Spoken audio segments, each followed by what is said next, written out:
विद्यालय में बच्चों को डॉक्टर बता रही थी। उसके बाद सुमित ने कहा, इनकी बातें कौन सुने। कुछ देर पश्चात समूह में बैठी मीता ने डॉक्टर से पूछा, डॉक्टर जी ऐसी कोई दवाई बताएं जिससे मेरी बेटी शिवानी भी मोटी हो जाए। अब डॉक्टर अचंभित रह गई।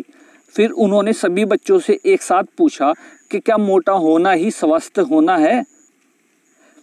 तो बच्चे चुप हो गए। बच्चों को पता नहीं था कि मोटा होना ही स्वस्थ होना है या नहीं।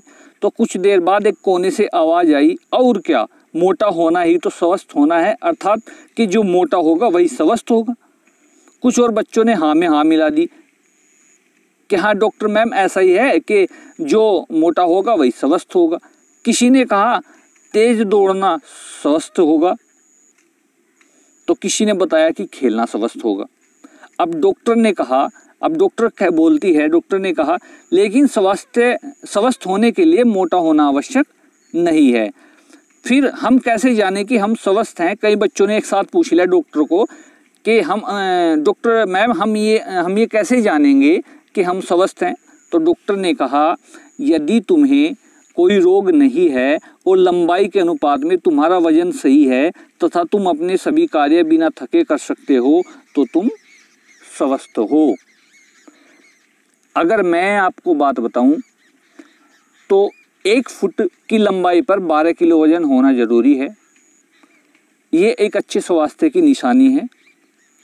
उसके बाद बात आती है विश्व स्वास्थ्य संगठन के अनुसार, WHO वर्ल्ड हेल्थ ऑर्गेनाइजेशन के अनुसार शारीरिक, मानसिक, सामाजिक एवं संवेगात्मक रूप से विकार रहित, विकार मतलब शरीर में किसी प्रकार का भी रोग नहीं है, उससे रहित व्यक्ति को स्वस्थ व्यक्ति माना गया है।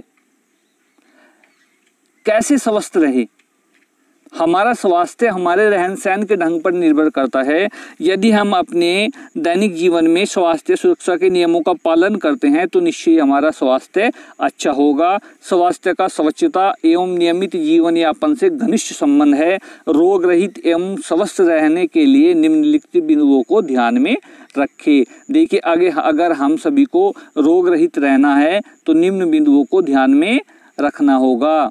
नंबर 1, बाजार की खुली वस्तुएं न खाएं।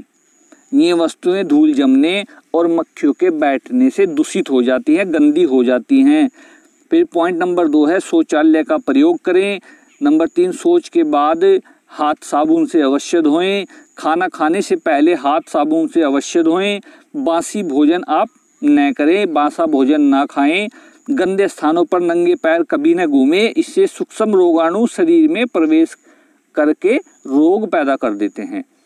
हमारे पैरों में छोटे छोटे सूक्ष्म छिद्र होते हैं, उनके द्वारा सूक्ष्म रोगाणु बॉडी के अंदर प्रवेश कर जाते हैं।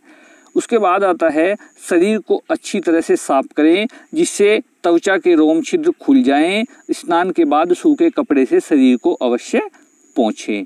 उसके बाद आता है सड़े हुए एवं देर से कटे हुए रखे हुए फल न खाएं।